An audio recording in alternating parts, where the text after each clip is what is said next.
السلام عليكم. ازيكم يا حبايبي، عاملين ايه؟ اتمنى تكونوا بخير. ان شاء الله هنعمل النهارده الجلاش بحشوه المهلبيه او الكريمه بطريقه سهله وبسيطه. اول حاجه هنعملها الشربات، كوبايتين سكر عليهم كوبايه ونص ميه. شربات الجلاش بيبقى تقيل وبارد. عصره ليمونه، رشه فانيليا. هنقلبهم شويه لحد ما السكر يدوب معانا. نرفعهم على النار يغلي اول غلوه، وبعدين نهدي النار لمده ربع ساعه لحد ما يتماسك شويه. هنجهز الحشوه اللي هي المهلبيه او الكريمه. كوبايتين حليب كبار، معلقتين كبار كريم شانتيه خام، نضيف معلقتين كبار سكر. لو حابة تزودي مفيش مشكلة، بس ما تزوديش كتير عشان لسه هنسقيها شربات. 3 معالق كبار نشا، معلقة قشطة، ورشة فانيليا. هنقلب كويس على البارد عشان ما يكونش فيه تكتلات والسكر يدوب معانا. هنرفعه على النار لحد ما القوام بتاعها يتماسك. هنجهز الجلاش. انا معايا هنا لفة جلاش نص كيلو وكوباية سمنة سايحة. هنفرد الجلاش على الرخامة ونسويها كويس. هنجهز الصينية. انا جبت هنا صينية مدورة، لو حابة تجيبي مربعة براحتك مفيش مشكلة.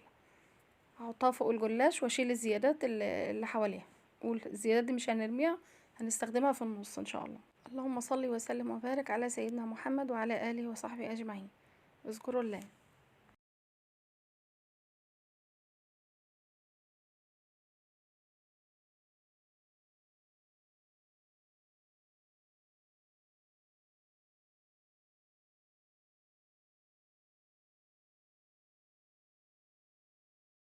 وكده نكون خلصنا، سوينا الجوانب وهنشيل الزيادات على جنب لحد ما نيجي نستخدمها. هنرفع الصينيه، الجلاش قطعناه بالشكل اللي انتوا شايفينه ده، هنركنه جنبنا لحد ما نيجي نستخدمه. الصينيه هندهنها سمنه كويس. هجيب اول ورقه احطها في الصينيه وهفردها كويس، مش هضيف عليها سمنة ولا اي حاجة. وبعدين 4 ورقات تانيين هدهنهم سمنة كويس. انا هنا هدهن كل 4 ورقات، يعني هدهن 4 وفوقهم 4 تانيين وبعدين ادهنهم. حبايبي متنسوش لايك واشتراك في القناة وتفعيل زر الجرس.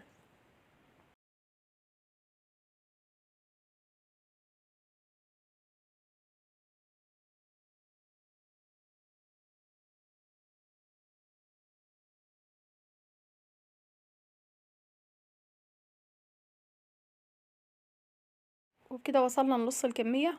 هنضيف الورق اللي احنا مقطعينه من حوالين الصينية، هنستخدمه كله، مش هنرمي منه حاجة. هنسويه ونفرده كويس في الصينية وبعدين ندهنه سمنة.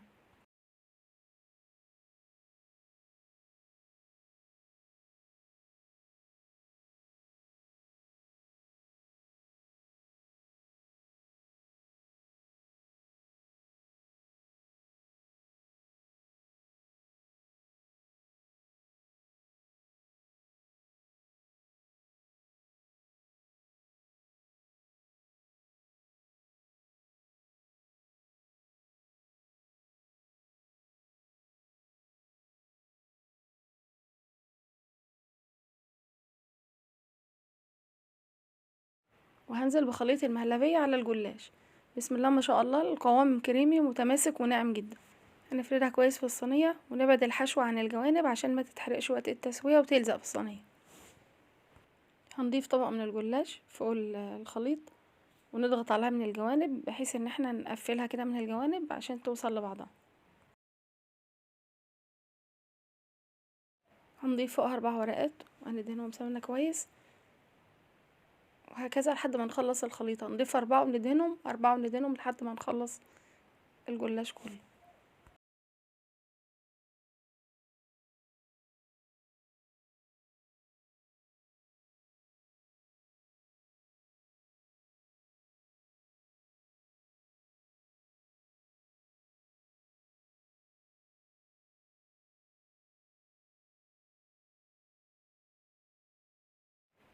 بسكينة حامية وهنقطع الجلاش التقطيعة اللي تحبيها، مثلثات، مربعات، ده حسب ذوقك او حسب ما تحبي براحتك.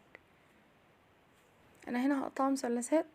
هتقطعي بالراحه شويه وتساعدي بايدك التانية عشان الحشوه ما تطلعش منك بره.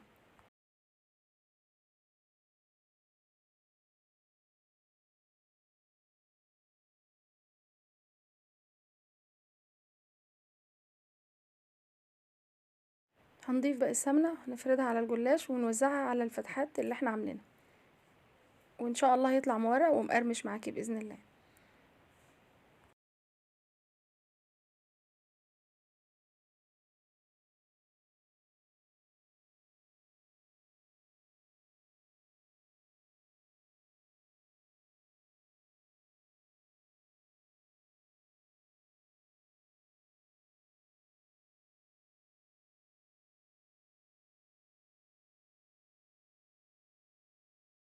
هندخلها فرن مسخنينه قبل كده 180 درجة، هتقعد لها تقريبا نص ساعة.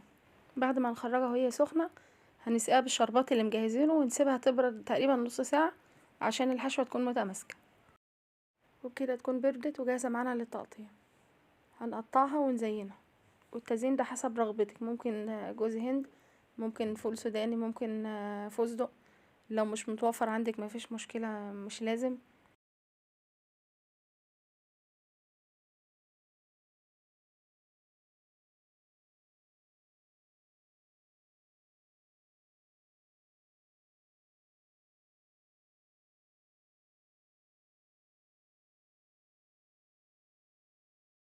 وبكده نكون خلصنا، نقدمها بألف هنا وعافية. لو عجبكم الفيديو ما تنسوش لايك واشتراك في قناتي وتفعيل زر الجرس. مع السلامة.